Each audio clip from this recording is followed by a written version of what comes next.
നമ്മൾ എന്തുകൊണ്ടാണ് പണക്കാരനാവുന്നില്ല?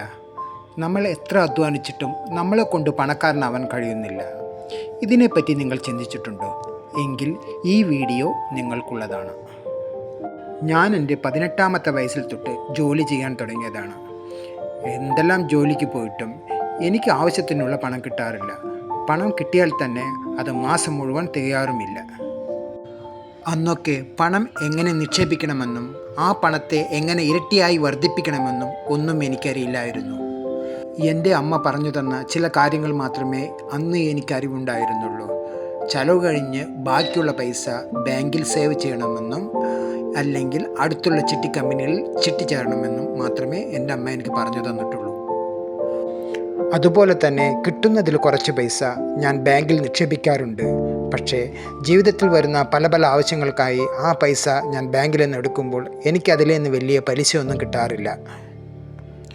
അതേപോലെ തന്നെ ചിട്ടിക്കുരിയിൽ ഞാൻ അടയ്ക്കാറുള്ള പൈസ തിരികെ എടുക്കുമ്പോൾ എനിക്ക് പലപ്പോഴും നഷ്ടമാണ് ഉണ്ടാകാറുള്ളത്. ഒരു സാധാരണക്കാരൻ്റെ ജീവിതം ഇങ്ങനെയൊക്കെയാവുമെന്നാണ് അന്ന് ഞാൻ വിചാരിച്ചത്. പക്ഷേ എൻ്റെ 35ാമത്തെ വയസ്സിലാണ് എനിക്ക് പണം എങ്ങനെ ഇൻവെസ്റ്റ് ചെയ്യണമെന്നും അത് എങ്ങനെ ഇരട്ടിയായി വർദ്ധിപ്പിക്കണമെന്നും ഞാൻ എങ്ങനെ ഒരു പണക്കാരനാവാമെന്നും എനിക്ക് മനസ്സിലായി തുടങ്ങിയത്. അന്നു മുതൽ മ്യൂച്വൽ ഫണ്ടിനെയും സ്റ്റോക്ക് മാർക്കറ്റിനെയും കുറിച്ച് കൂടുതൽ മനസ്സിലാക്കാൻ തുടങ്ങി.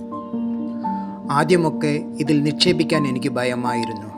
എൻ്റെ പണത്തിന് എന്തെങ്കിലും സംഭവിച്ചാൽ ഞാൻ ആരോടാണ് പോയി ചോദിക്കുക എന്ന് സംശയം എനിക്കുണ്ടായിരുന്നു. പിന്നീട് ഇതിനെപ്പറ്റി കൂടുതൽ പഠിക്കാനും മനസ്സിലാക്കാനും തുടങ്ങി. ഇത് സെബിയുടെ കൺട്രോളിൽ ഉള്ളതാണെന്നും എപ്പോൾ വേണമെങ്കിലും നമുക്ക് നമ്മുടെ പണം പിൻവലിക്കാൻ കഴിയുന്നതാണെന്നും ഞാൻ മനസ്സിലാക്കി. അതിനുശേഷം ഒരു ഡിമാറ്റ് അക്കൗണ്ട് ഞാൻ ഓപ്പൺ ചെയ്ത് അതുവഴി ഞാൻ നിക്ഷേപിക്കാൻ ആരംഭിച്ചു. എൻ്റെ വരുമാനത്തിൽ നിന്നുള്ള കുറച്ച് പൈസ എടുത്ത് അതിൽ നിന്ന് ഒരു ഭാഗം മ്യൂച്വൽ ഫണ്ടിലും ബാക്കിയുള്ളത് ഗോൾഡ് ETF-ലും നിക്ഷേപിക്കാൻ ആരംഭിച്ചു. ആ സമയത്ത് തന്നെ എൻ്റെ കയ്യിലുണ്ടായിരുന്ന കുറച്ച് പൈസയും എൻ്റെ ഭാര്യയുടെ സ്വർണ്ണാഭരണങ്ങളും വിറ്റ് ഞാൻ ഞങ്ങളുടെ പേരിൽ കുറച്ച് സ്ഥലവും വാങ്ങിയിട്ടുണ്ടായിരുന്നു. എന്നാൽ ഇന്ന് 7 വർഷം മുന്നേ ആരംഭിച്ച മ്യൂച്വൽ ഫണ്ട് നിക്ഷേപങ്ങളെല്ലാം എനിക്ക് ഇന്ന് ഇരട്ടിയായി വർദ്ധിച്ചിരുന്നു. അതേപോലെ തന്നെ സ്വർണത്തിൽ ഗോൾഡ് ETF-ആയി ഞാൻ നിക്ഷേപിച്ച എൻ്റെ നിക്ഷേപം 5 ഇരട്ടിയായി വർദ്ധിച്ചിരുന്നു. സ്വർണത്തിന് ഇപ്പോഴുള്ള വില എത്രയാണെന്ന് നിങ്ങൾക്കെല്ലാം അറിയാമല്ലോ.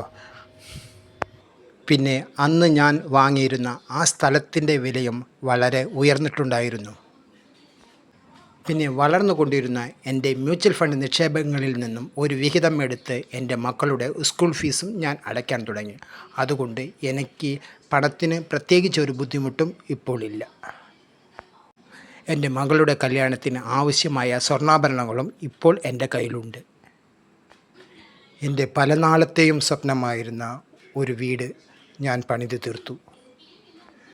ഒരു ദരിദ്ര കുടുംബത്തിൽ ജനിച്ച എനിക്ക് ഇതൊക്കെ സാധിക്കാമെങ്കിൽ, അതും 7 വർഷത്തിനുള്ളിൽ ഇതൊക്കെ കഴിയുമെങ്കിൽ നിങ്ങൾക്ക് എന്തുകൊണ്ട് കഴിയില്ല? നിങ്ങൾക്കും കഴിയുമെങ്കിൽ എന്നെപ്പോലെ നിങ്ങളും ശ്രമിക്കുക.